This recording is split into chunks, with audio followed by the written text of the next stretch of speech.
O Ministério da Educação aprovou a inclusão de duas novas disciplinas na grade curricular das faculdades de Direito, o Direito Financeiro e o Direito Digital. Qual a importância da medida para o aperfeiçoamento da formação e segurança jurídicas? Este é o principal tema de hoje do Pensamento Jurídico, uma produção da Associação dos Magistrados Mineiros, a AMAGES. E para falar sobre o assunto, nós vamos conversar com o diretor-presidente da Escola Nacional da Magistratura, ENM, da Associação dos Magistrados Brasileiros, desembargador Caetano Levi Lopes. Ele possui mestrado em Direito pela UFMG, é professor também da Faculdade de Direito Milton Campos e professor convidado da Escola Judicial desembargador Edésio Fernandes, do Tribunal de Justiça de Minas Gerais. Doutor Caetano, obrigado por aceitar aí o nosso convite. Nossos cumprimentos a todas e todos que nos acompanham.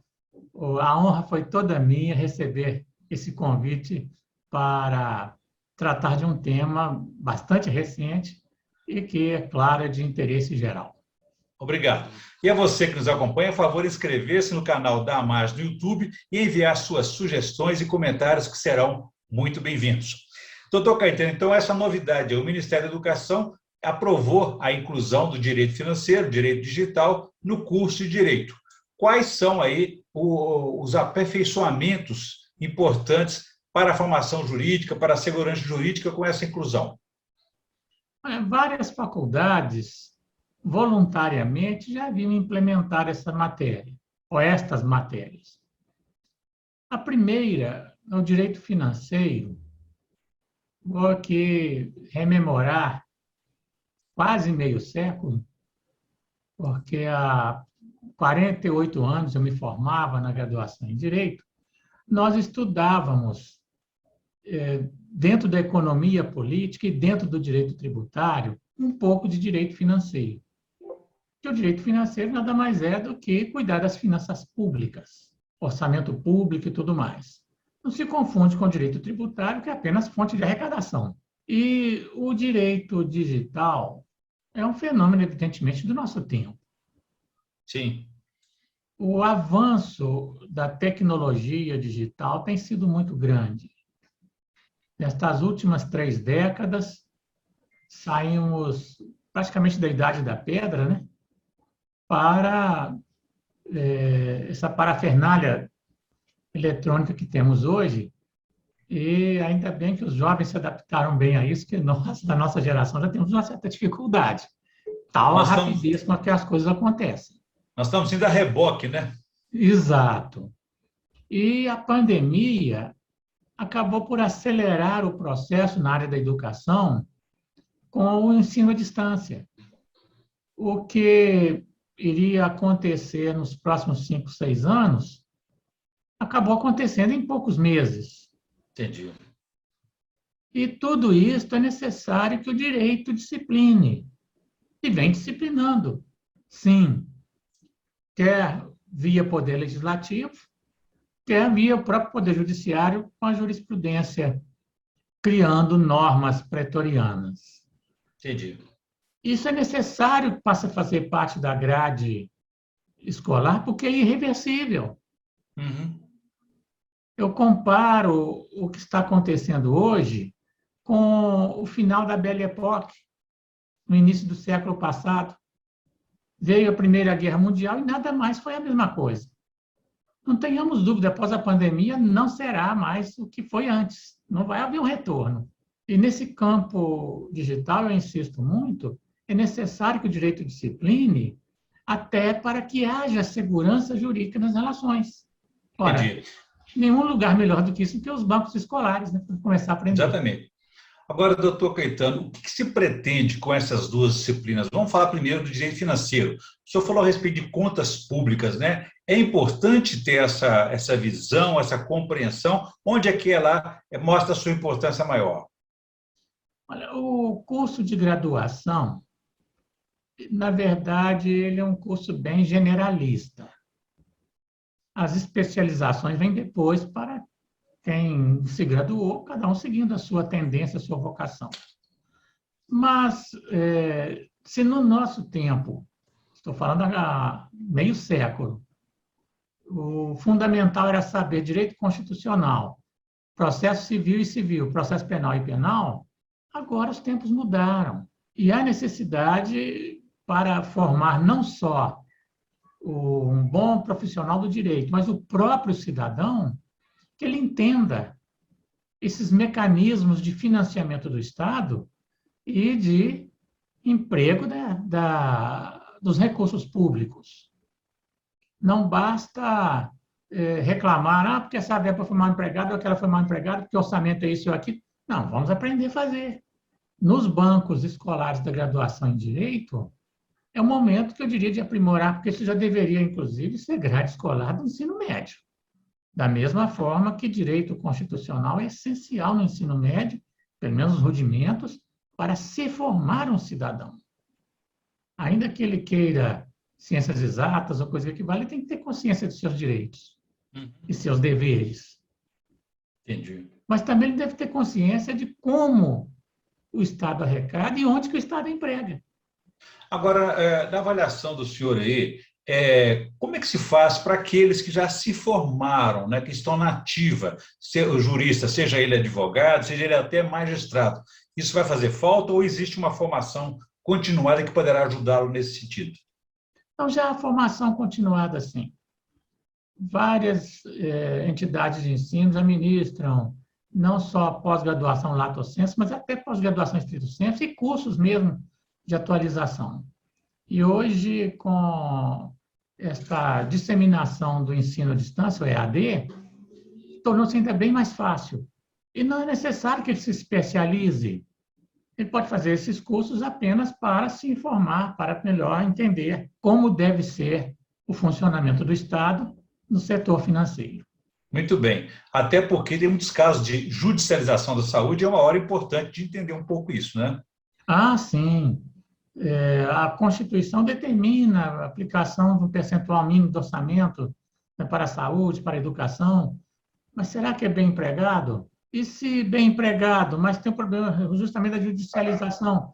O juiz, principalmente, ele tem que estar informado a respeito, porque ele pode estar criando uma despesa pública extra-orçamentária. Impactar o orçamento, né? E principalmente isso. Então, quando se trata de pequenos municípios, ele pode inviabilizar o próprio município, canalizando para uma só pessoa recursos públicos já escassos, para tratamentos caríssimos, remédios caríssimos, e que às vezes nem eram mesmo da competência ou da obrigação do município. Uhum. Daí é importante entender. Sim.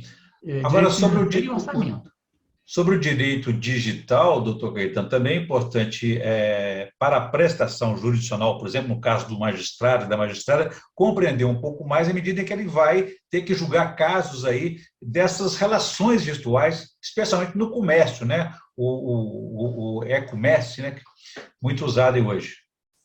Eu até lembraria, e foi uma disciplina ministrada recentemente pela Escola Superior da Magistratura do Tocantins, a questão da Lei 13.709, ela é de 2018, entrou em vigor em setembro do ano passado, salvo 3 artigos, que entrarão em vigor agora, dia 1º de agosto, que é a Lei Geral de Proteção de Dados.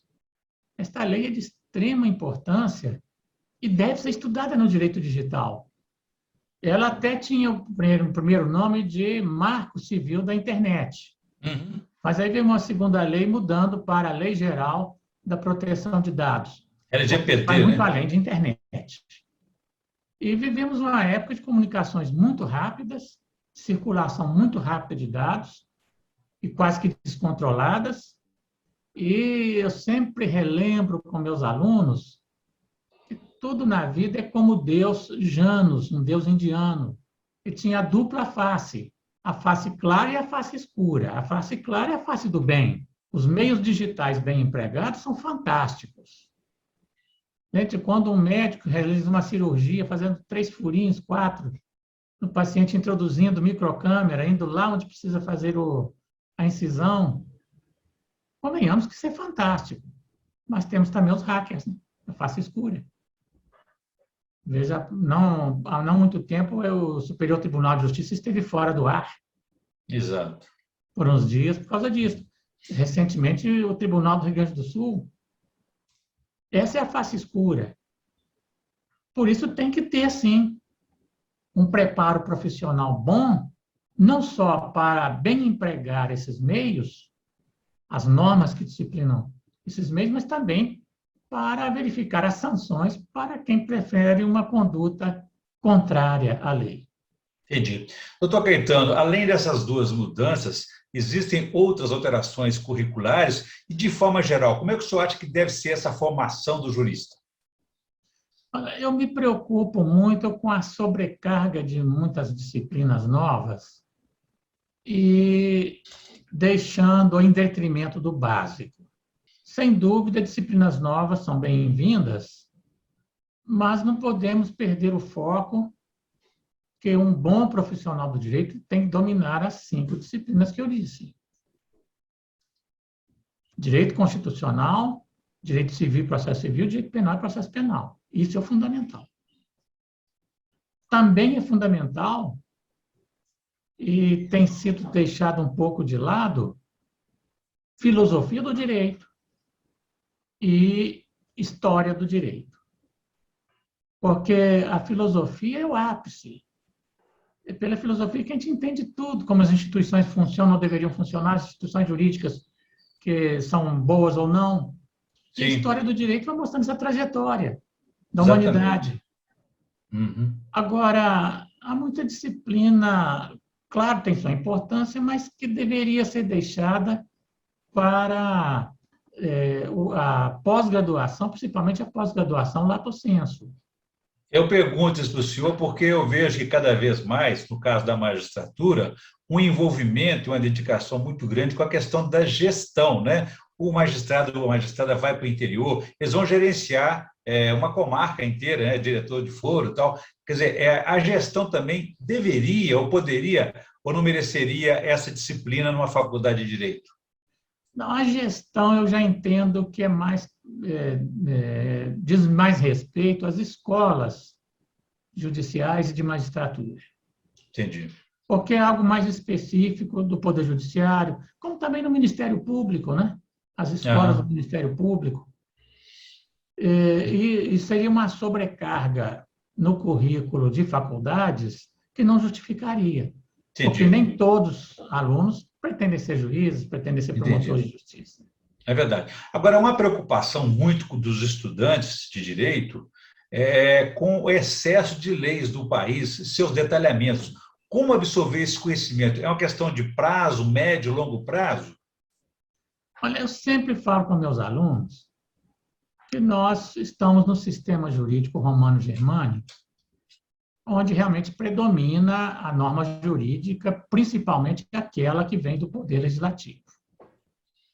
O sistema common law, até recentemente, que lá na Inglaterra está mudando muito, é mais baseado em precedentes.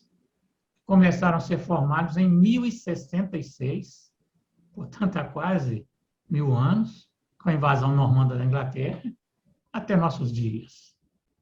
Ora, é muito mais complicado para um estudante inglês aprender essa quantidade de precedentes.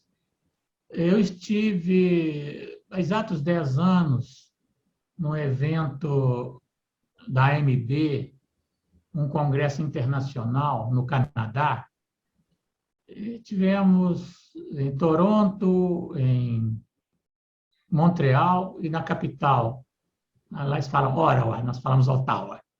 Em Toronto, fomos convidados no início de noite a visitar um tribunal e nos ofereceram um coquetel na biblioteca do tribunal.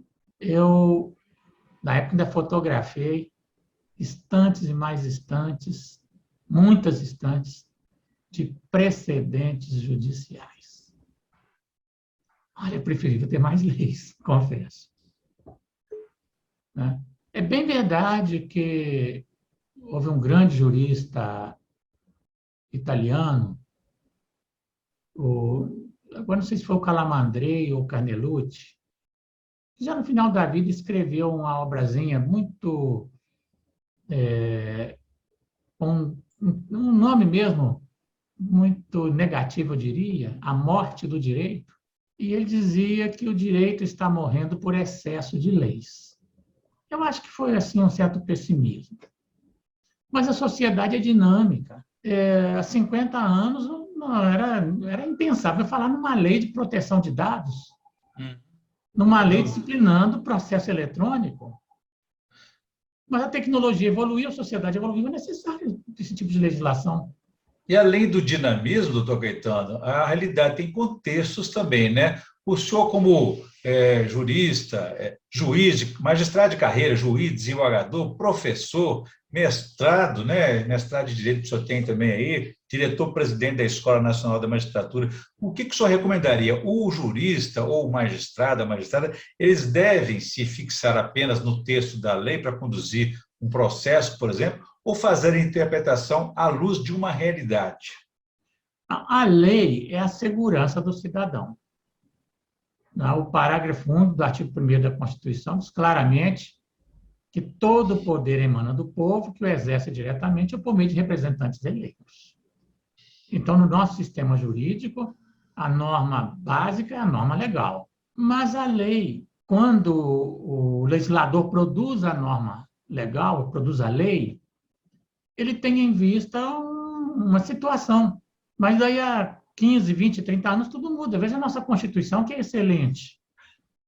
Mas ela já vai completar 33 anos. É a função do juiz ir reinterpretando as normas num contexto atual. Fala-se muito em ativismo judicial, o juiz criando normas. Bom, o juiz sempre criou norma, na ausência de norma legal. Esse é o primeiro aspecto. Agora, o juiz deixar a lei, a norma legal de lado, para criar uma norma do seu próprio entendimento, eu sei que tem uma corrente aí que defende isto, mas eu nunca defendi porque eu não fui eleito pelo povo para fazer norma. Eu só faço norma supletiva na ausência de norma legal. Entendi. Quem tem que fazer as atualizações é o legislador. Agora, o problema do excesso de leis é porque não há uma depuração.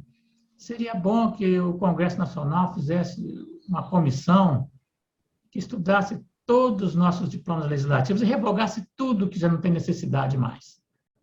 Teríamos um enxugamento, e aí sim só normas que realmente interessam a sociedade dos nossos dias. Mas é apenas uma sugestão, não é crítica.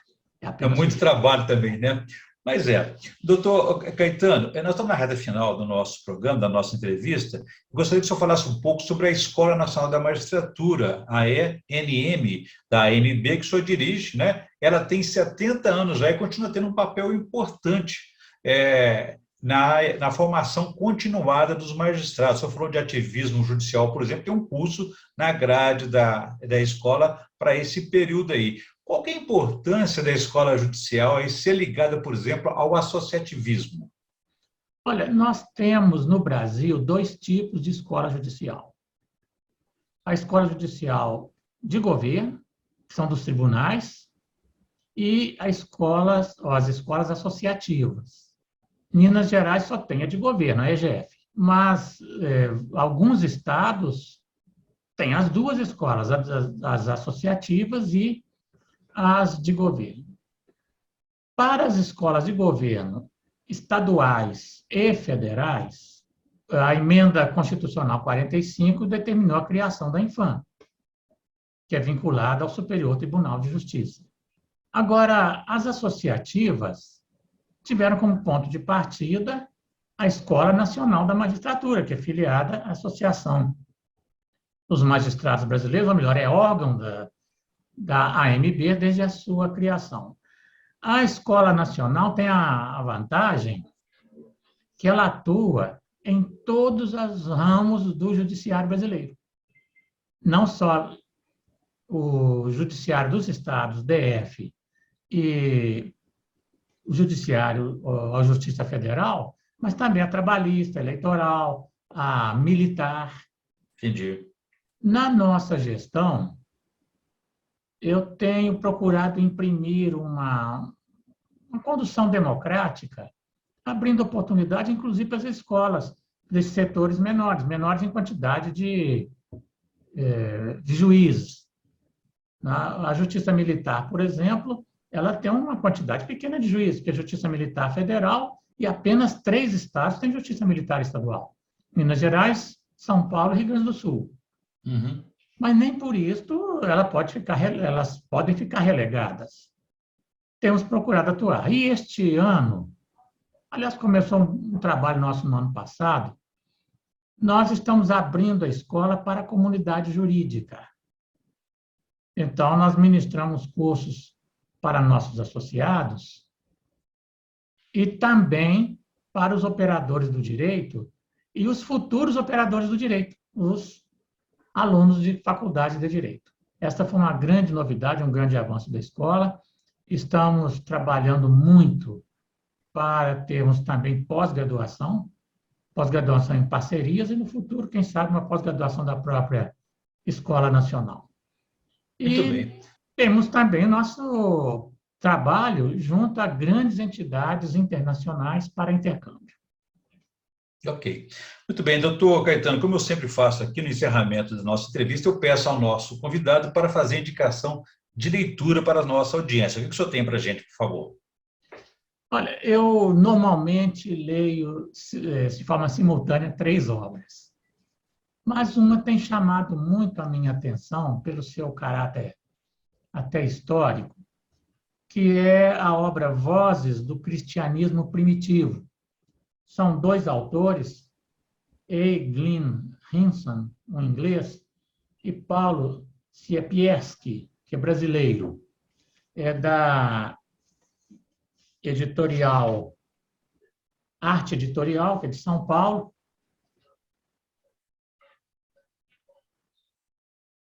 E ela é importante para entender os primeiros tempos do cristianismo e por que, quando chegou na época do imperador Constantino, ela se tornou uma religião oficial. E, com isso, inclusive, os desvios de doutrina e tudo mais. É uma obra que eu entendo muito interessante de se ler. Muito bem, eu conversei aqui com o desembargador Caetano Levi Lopes, que é diretor-presidente da Escola Nacional da Magistratura, e discutimos aí sobre a formação e segurança jurídica e as novidades também na grade curricular das escolas de direito. Doutor Caetano, muito boa a entrevista, obrigado e parabéns pelo trabalho frente à Escola Nacional da Magistratura. A quem agradece sou eu. Muito obrigado pela oportunidade. Obrigado, e nós ficamos por aqui. Se você que nos acompanhou até aqui quiser ver e rever essa entrevista, basta ir no canal da Amages no YouTube ou nas redes sociais ou também no site da associação. Ficamos por aqui, obrigado e até a próxima.